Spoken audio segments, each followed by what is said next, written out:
Hey everyone, Ben Cooper Radio, episode number... I better have a look, hadn't I? Let me get it right. 235. Hello, back in the house. Last week we had Rachel. It's been a while since we had Rachel on the show, but this week we have a guest. Now, I don't know if you've been paying attention to one or two bits of mine on social media. I hope you are. If not, why not? But I have started to do a little bit of CrossFit. I haven't started to do a lot. I've only been doing a little bit because I just find it hard to essentially get to the gym because I'm busy with a lot of travel and I train a lot in my garage gym or in my rugby club before we train on a night. Anyway, through that exposure, I'm getting more interested in CrossFit, and for a while I thought CrossFit is a great discipline. I don't see a lot of bad stuff about it. Now, CrossFit in the past has got and has had a lot of bad things said about it. So I'm going to use this podcast to talk CrossFit. And to talk CrossFit, I've welcomed Sheli McCoy onto the show. Sheli, hello. Hi. Now, Sheli, I need to let the audience know who you are. This is your stage. The stage is yours. Sheli McCoy, who are you? So my name is Sheli McCoy. I am a CrossFit athlete. I'm a competitive CrossFit athlete. I've got a few goals to go pretty far in CrossFit. I'm going to try my best anyway. And I'm currently based up in Scotland, Dundee, and I'm sponsored by Awesome Supplements. And I'm training every day. I'm also like a sports physio. That's quite exciting. And I'm part of a team up here from FFD CrossFit. We work together out of FFD CrossFit, me and like 5 other guys. And I'm not really that exciting. I do a lot of CrossFit. I love CrossFit. I got into it for my own reasons, and it just kind of took off for me. Whole new lifestyle. Sheli, that's why I like you. Humble, down to earth. A genuine athlete, a genuine coach, and that's why you're here. That's why I wanted to talk to you. I love that. But you've got a lot of knowledge and pedigree to back up what you do, both as a coach, both as a physio, both as a trainer, both as an athlete, and everything you do. So let's dive in at the top. Now, CrossFit for a long time has been getting a hell of a ride online, especially in some circles. Now, every circle's got their clique. Bodybuilding thinks this, powerlifting thinks that, Yeah. all that shit. Now, CrossFit has had a lot of fire thrown in it from its programming perspective and its kind of application of movement perspective, and also from a diet perspective as well. Now, I suppose talking from the top, I don't really want to focus on negativity because I don't really like that. I want to kind of get your perspective. Part of this discussion, though. It will, but I kind of want to, from a top line, ask you, what do you see that's changed in CrossFit? What's happened over the last 5 years?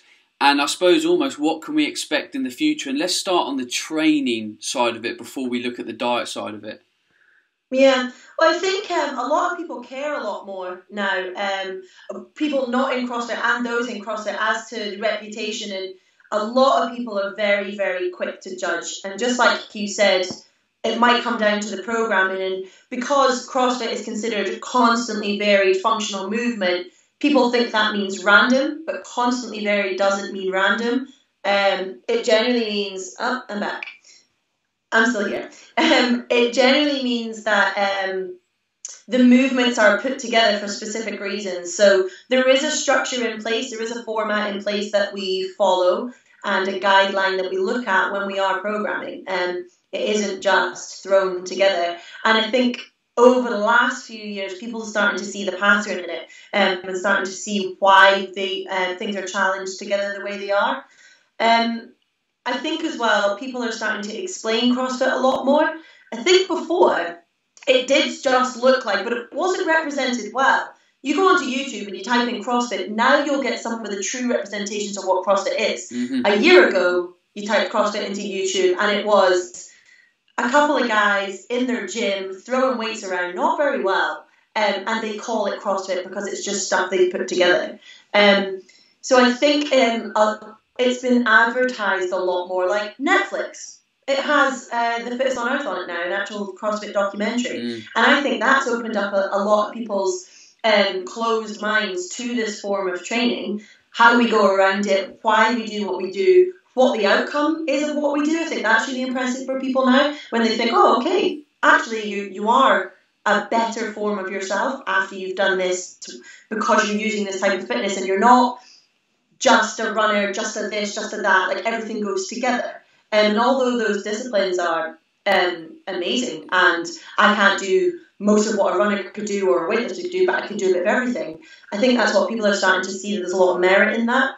And the training itself is exciting, and every day is different, and you don't have to set a rep pattern or a set pattern, and you don't go up in increments of 2.5 every 2.5 days. It's just not like that. And I think that's really good for people now. We've got quite people's concentration levels to exercise aren't the same as they were. People do want to flip between this sport and that sport and try everything, whereas CrossFit can be good for people like that these days. A lot more people are willing to try it anyway.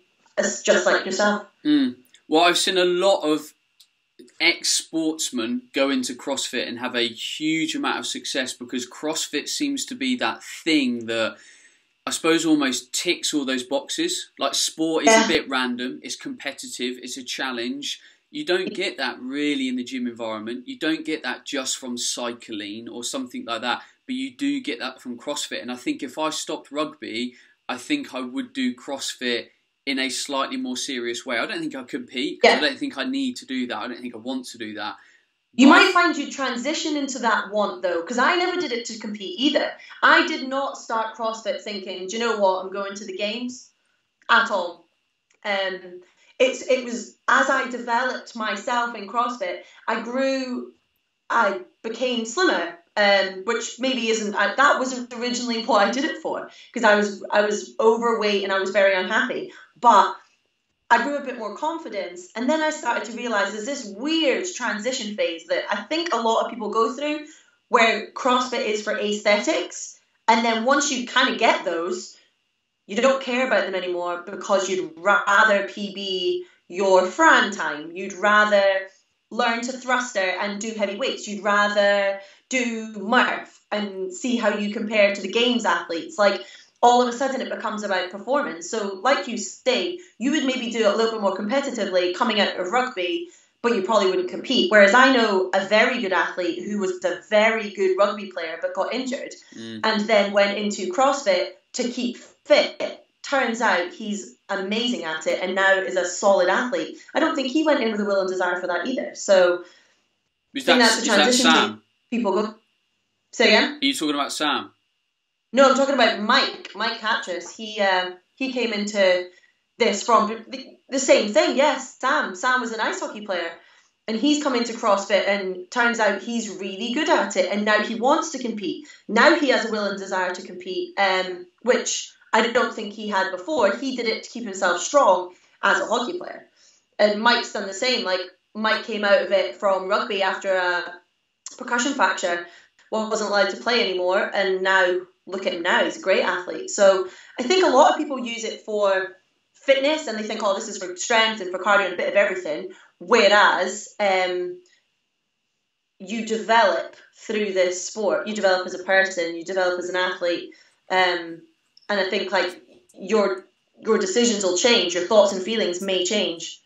So I haven't actually heard anything about before you got into CrossFit, and you just hinted about what you were doing before CrossFit. So tell me about actually your transition into CrossFit. Like, what were you doing beforehand? Where were you at physically, mentally and emotionally?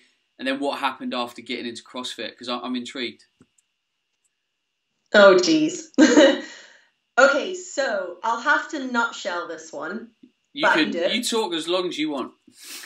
Right, so before I did CrossFit, I actually wanted to be a professional show jumper. So I rode horses a lot. I was abroad riding for some of the best in the world. I trained dressage and show jumping. I competed. I was okay. I actually was honestly, I was actually a very good rider, but I didn't have the support of millionaires, and that's what you need.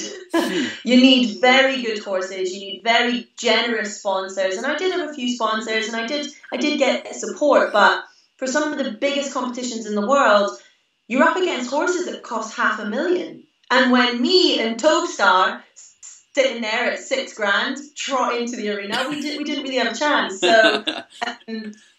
I came out of show jumping because I met a boy and I didn't want to travel anymore. I wanted to be with this boy more than anything. So I kind of slowed down on riding. I realised I didn't have the support anymore. And my mum, God bless her, my mum used to put every single second of her day into supporting me riding. I would travel all over the world. She'd cry her heart out. I'd do quite well. I'd come home and I'd leave again and go somewhere else. So I was always very fit as a youth, proper youth, riding all the time, riding every day, mucking out stables, traveling. And then when I was about 19, I did my last tour, which was the Atlantic tour in Portugal. Pretty good results over there, had a really good time. And then just thought, right, that's me done. Came home and stopped riding. And I don't know if you've ever done this whole brand new relationship, let's get a curry thing.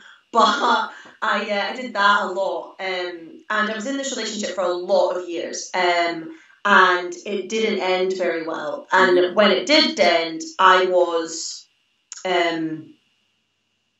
larger, a lot larger, like 5 dress sizes bigger than I ever was from when I first met this person. Wow. Yeah, I was, and I wouldn't say I was big. I mean, for me, I felt like I was massively overweight, but I was like the average size of a female in the UK at the minute. Yeah. So, I was verging on like a size 16, and all through school and all through riding, I'd been a size 8. So it was a lot for me to take on, and I was really, really unhappy with how I'd let myself get there. And for many reasons, I didn't go to the gym, and I don't really think, like, there's no point telling everyone about what happens when you're in a bad relationship where you're not nurturing each other. It just, things don't go right. Mm-hmm.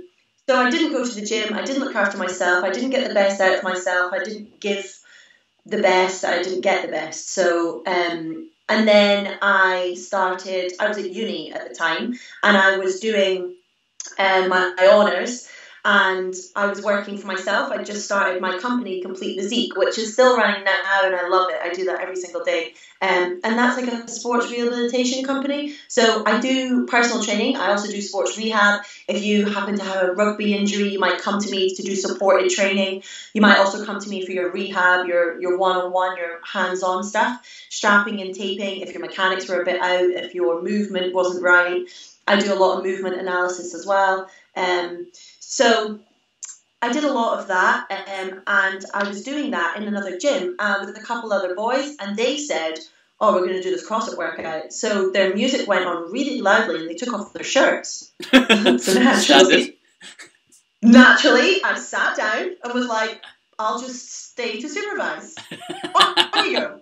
So I watched these boys chucking a ball against a wall and doing a bunch of squats. They did these weird pull-ups. And then they took off out the door, and I was like, we've not even finished. But they were running laps and then coming back and doing it all over again. And I was like 5 minutes in thinking, this looks horrible. This is better than any spin class I've ever been to. And their music was like so loud, and it was death, kill, murder, die music. And I was like, that's so heavy. I'm really into this. And by the time I was finished, I was like, what did you just do? Talk to me about this. And I'm sitting there, overweight, not really done a gym session in ages, going to the gym. Do you know what? I went to the gym for about 2 years and never changed shape at all. I must have been there for 40 minutes a day. But you know when you go on the treadmill and you think, I'm killing it now, gradient 2.5, going like 4.6, I'm killing it. No, I wasn't killing it. I wasn't losing a calorie at all. And I'd go on a couple machines thinking, yeah, whenever this fat comes off, I'm going to look great under here, like pumping some iron. No, I had no idea. I'm not going to lie. And it was at that point I decided I'd like to become a personal trainer as well. So I went through my qualifications for that, and I realized a little bit more about the body and how to work it and how to be a good personal trainer. And with that, I got a bit of motivation to train myself. And these boys had inspired me massively with this mental workout that I thought they were doing. And it's actually the boys who opened FFD CrossFit. They kind of said, it'd be great if we had a girl's face around. What are you doing for the next 20 years of your life? Want to do CrossFit? And I was like, I'll give it a go. I remember the first time I must have been sick a few times, and they're like, you know, take it easy, slow down. But McCoy by name and nature, I was all over it. I was like, no, I'll be fine. Just keep that bucket quite close to me. I'll go back to my box jumps. And then I took to it really quickly because it was really hard. And at the time, this is awful. You ready for this one? I hated myself. I really did. I hated who I was. I hated being shy. I hated not being able to talk to people or look them in the eye when I was talking to them, or feeling ashamed of like just being around people because I wasn't the same person I was at school. And like bumping into someone at school and letting them see who I was then was like the worst feeling I had. And every single time I did a box jump and wanted to throw up, I just remembered how I felt. I just remembered like, this is going to change it for you. You're not going to feel the same way. Just keep going. And I would say that my transition into CrossFit was 100 miles an hour, just like that. I seen an opportunity and I just took it. 2 hands, 2 feet. And I would say if I could travel back to then, I would do things a bit differently, because I went from being a size 16 to being a size 6 in like space of a few months. And that's not good. And it wasn't clever, but I probably learned a few lessons from that too. And then I suppose I looked at what I was doing and I was like, okay, something's gone wrong here because nothing fits and people are telling me I look ill. And so then I kind of spoke to the boys a bit about it and said, you know, like Johnny and Graham, and there's another boy, Jamesy, as well. They're all like brothers to me. And at the time, they were like, okay, maybe you should, you know, have a sandwich and like a rest day. And they were really good with me. And like the programming, I did their programming, and loads more. Like I would do everything I wanted to learn as well that day. So I would like try all these new skills. And I would say that's one of the things I like to try and instill as a coach as well. Good rest days and do things sensibly and form the right blocks for your training, because in the long run you'll only have to do what I did, which was start again. So I was really overweight when I started, then I was really underweight, so that changed my training as well. So yeah, I got into CrossFit purely based on who I'd become, what I'd become, and what I wanted to be. I just wanted to feel like myself again. I just wanted to feel confident enough to pick up the phone to a friend and say, let's go out, or talk to a boy again, because I was single for a long time. So, and then I just thought, when anyone would speak to me, I thought he's about to, like, didn't think it was because I was a nice person. That didn't go through my head. So, yeah, I would say loads of people go on about CrossFit being a cult, and it's not. But see if it can massively alter your life the way it's probably changed mine, or given me mine back. Then, yeah, fine, I'm in a cult. I'm alright with that because I'm a person again because of CrossFit. So, yeah. See, I absolutely love that. It's incredible. And the amount of times we've talked on the show about the reality of why we choose to be fit and healthy and why we should make better decisions for our health. You've just summed it up. And I will be honest, I had no idea of that part of your background. We met, 2-3 years ago at SFN. You came and bumped up into me as a bubbly, blonde-haired, bouncy trainer. We were like, I do CrossFit. I'm like, cool, hi.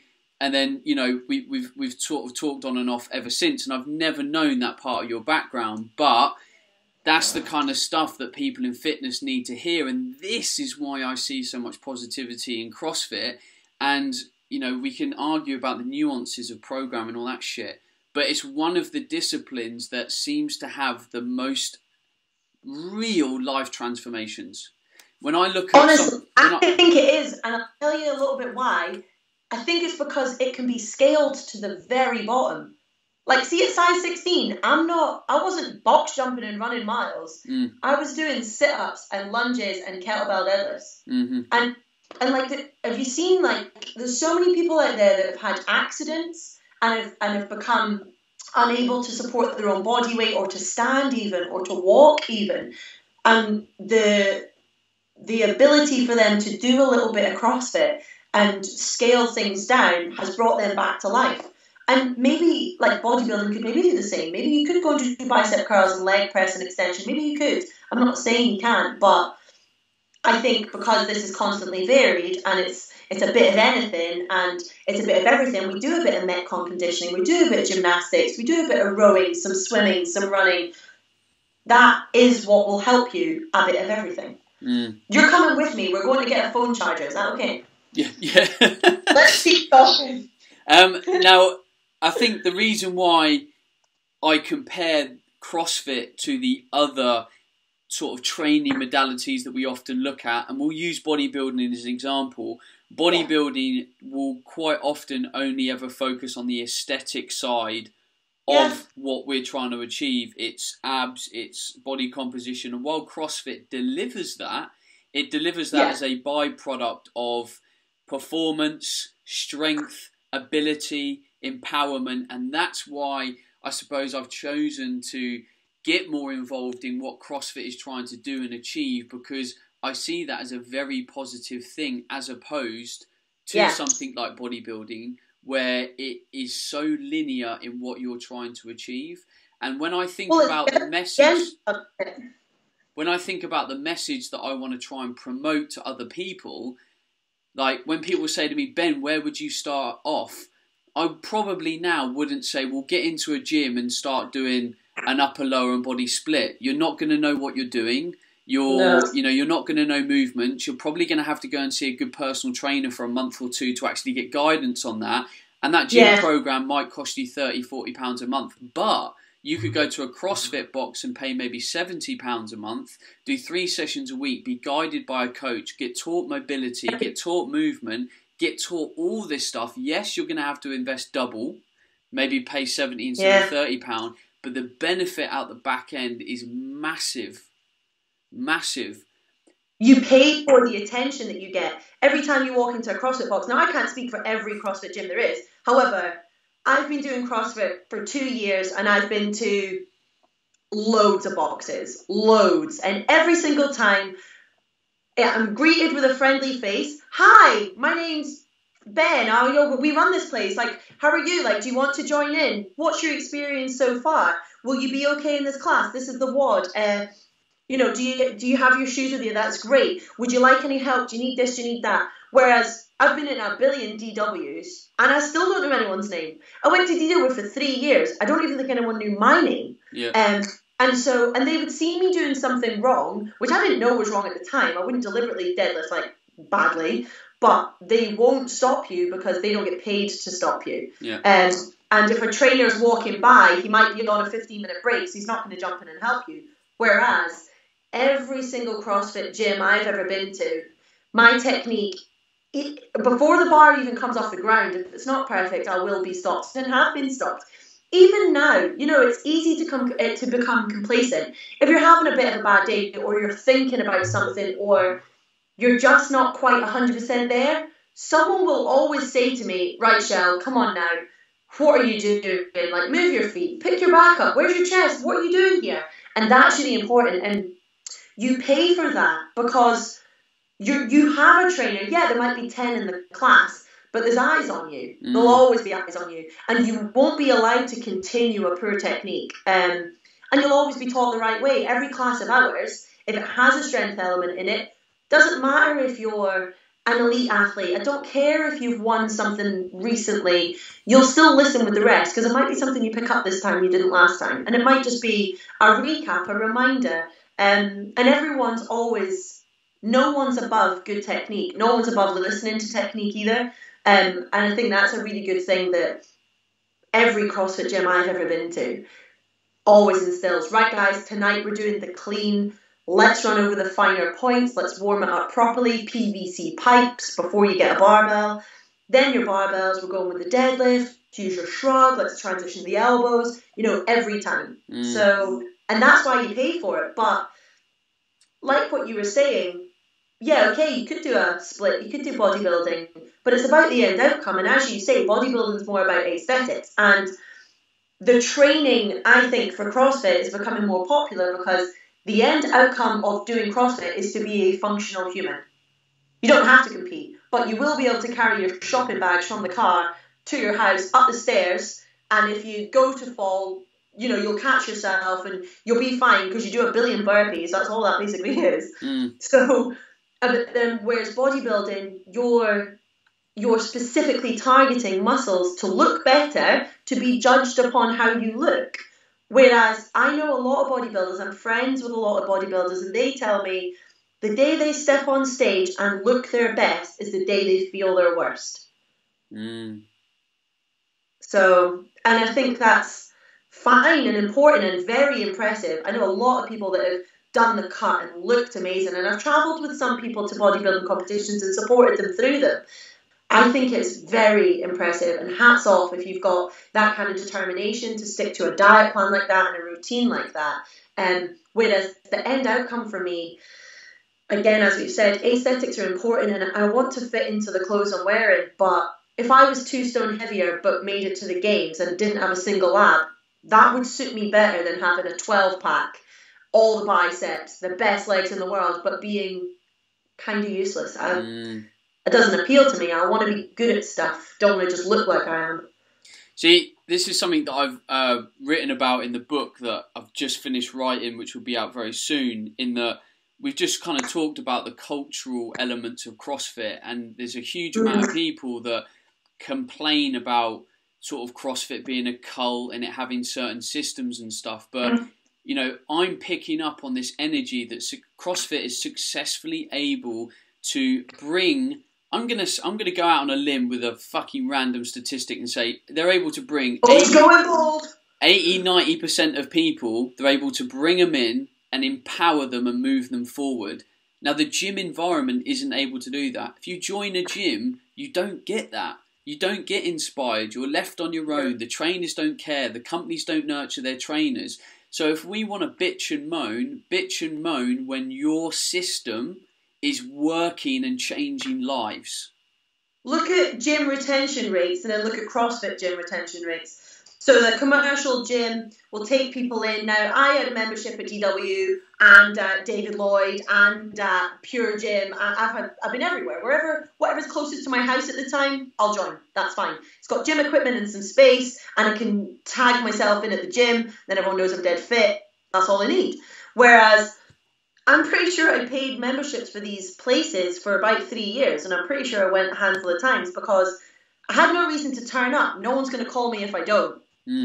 I didn't really have a set plan on what I was doing there because before I was a personal trainer, I didn't know an awful lot. I did sport at college and stuff. I did sports coaching from there. I've been a coach since I've been about 17. But even still, that doesn't teach you how to put together programs of what's best for you, because you need a needs analysis for that, and that takes time, and time is money. So I'm not going to sit and do that for myself. And I did eventually get a trainer, and they inspired me when I was there, but that was it. And I was there once a week, so that's how often I'd go, once a week.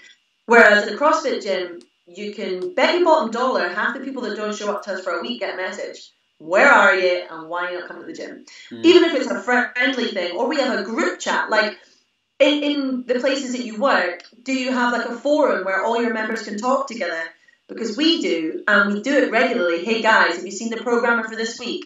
On Wednesday, we're going to do the Filthy 50, very famous workout, and you get a time for it, and every maybe 6 months, maybe a year, you'll do it again and try to beat your time with better form, with heavier weights and a faster time, because you are better at all of those things. You're fitter, you're stronger, you're more coordinated, your balance is better, your agility is better, your recovery time is less. You just go and do it. And that's exciting, and that's what draws people in all the time. And we know your name. When you walk in the door, we will say, "Oh, hiya, Ben. How's your dog?" Because we care. Yeah. And we spend our day. You wouldn't volunteer to become a CrossFit coach, to go into a CrossFit box, to work with people all day unless you cared about people, because it's a tough job. Being a trainer, being in any sort of sport and fitness industry, seeing new faces all day is tough unless you love it. And then it's easy. Then it's not even a job. Then you're just in a warehouse with your pals training all day. Yeah, freezing your ass off because there's no heating. Oh man, so cold. I need a sponsor like Rab or North Face or something. It is true. It is true. We've had some awesome discussions, and the trouble is we've kind of run out of time. So, Sheli, how about we do a part 2 podcast? Oh yeah, I'd love to. I ramble, sorry about that, but no, I'd love to come and chat. But I've got shitloads I want to talk about. So let's do part 2. If it rolls into part 3, we'll do it. But I've got lots I want to talk about, and I think there's big value here from people that are listening, because I've only been through one of my 7 questions I wrote down so far. Oh no! But we've been on some meaningful tangents. So what we'll do is... I want people to be able to find you as a result of today. By the way, I love what you do on social media, and I know that people, as a result of listening to this today, if they go and find you on social media, they will like it as well. You write some really nice posts. They're very meaningful. There's always some great thought put into them. So tell people where they can find you online. So I use Instagram a lot as an athlete account, and that's at CF Sheli. Just CF the word, and then Sheli is SHELI. I use Facebook on my personal Facebook, and you're welcome to follow me. That's just Sheli McCoy. You'll find me on Ben's page as well. And also I have a Complete Physique Facebook page. I like to keep people up to date with some of the latest sports injury rehab news, some ideas for people, some stretching sessions, maybe some activation drills, just anything that could help people really. So you can find me on Facebook at Complete Physique as well. I run the media for that, and I also have a blog, the Complete Physique blog. You can find that, and that's on the www.completephysique.co.uk website. And I blog about overtraining and recovery and where I've been and what I've seen. And I recently went on an amazing trip to Marbella with awesome supplements. I wrote about that and put a blog out about that. So if you like to listen to me ramble, you feel free to follow me. I didn't know you'd written a blog about your trip to Marbella. Why didn't you send that to me? This is awkward. I did. When? I emailed it to you and to Jack, and Jack shared it. I did not get this email. Anyway, I'm going to dig that out and share it because I had no idea. Anyway, I'm not always the best on my email, but I don't usually miss shit. It might take me a while to reply, but I don't usually miss that. I'll send you a link again. Send me a link again. I promise I will share it. Fingers crossed. Anyway, we're going to do another show because there's loads I want to talk to Sheli about. She shared some amazing stuff about her journey today that I was not privy to. I had no idea. And I think a lot of people are going to take value from that. Sheli will get you back on the show. Once we go off air, we'll organise a time for that for you. For anyone that wants to find Sheli and is unsure about spellings or anything, have a look at the information attached to this show and you'll be able to find the links for Sheli on Instagram and Facebook. I will program that in. All that leaves me to say, Sheli, thanks for being an amazing guest on the show. Thanks so much for having me. It's actually been really good. And we will hopefully see Sheli next week. If not, it might be the episode after. We'll see what we can arrange. Otherwise, be awesome. Keep progressing yourselves. Hopefully, this has inspired you in some way. If it has, please do us a retweet.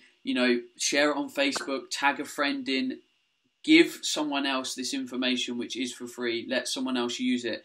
Right, I'm out of here. Expect the book very soon. Sheli, goodbye. Bye. See you later, guys. Everyone, goodbye, and we will speak to you very soon. Ciao. Hey everyone, Ben Cooper Radio, episode number 234. Cracking up the episodes. I have to keep trying to remember when people